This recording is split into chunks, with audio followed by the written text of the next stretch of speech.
یہ زمانہ عصر حاضر ایسا بہت کم ہو جا رہا ہے، ایسا عمل رائج نظر نہیں آ رہا ہے جو قدیم سلف صالحین سے چلتا آ رہا تھا کہ دینی مدارس سے متعلق جو بچے ہوتے ان کی تربیت عملی طور پر ہوا کرتی تھی، تعلیم کے ساتھ عملی جامہ بھی پہنایا جاتا تھا۔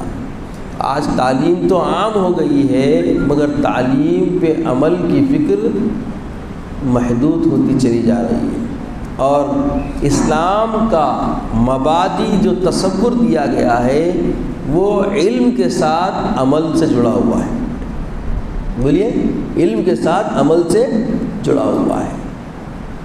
با علم عمل ہونا یہ ایمانی تقاضا ہے، بے علم عمل کرنا دیوانہ پن ہے۔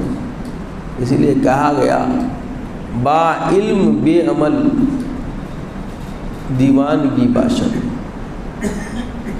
بے علم و عمل، با علم بے عمل بیگانگی باشد، بے علم عمل دیوانگی باشد۔ علم رکھ رہا عمل نہیں کر رہا، بیگانہ پن ہے، اس کی بھی اللہ کے پاس پرسش ہے۔ اور علم نہیں ہے عمل کرنے جا رہا تو دیوانہ پن ہے، کیونکہ اس کو علم ہی نہیں ہے تو عمل کا ثمرہ کیا ملے گا؟ تو عمل کے ثمرے کے لیے علم کے ساتھ ہونا یہ ایک شرط ہے۔ اور عام طور پہ عمومی طور پہ آپ کا ہمارا سب کا مشاہدہ ہے، جو علم رکھ کر نالج رکھ کے کوئی پریکٹیکل میں اترتا ہے نفع بہت زر والا ہوتا ہے، بہت زیادہ ہوتا ہے، اور بے علم کوئی عمل کرتا ہے تو نقصانات ہو جاتے ہیں۔ کیا ہوتے ہیں؟ نقصانات ہو جاتے ہیں۔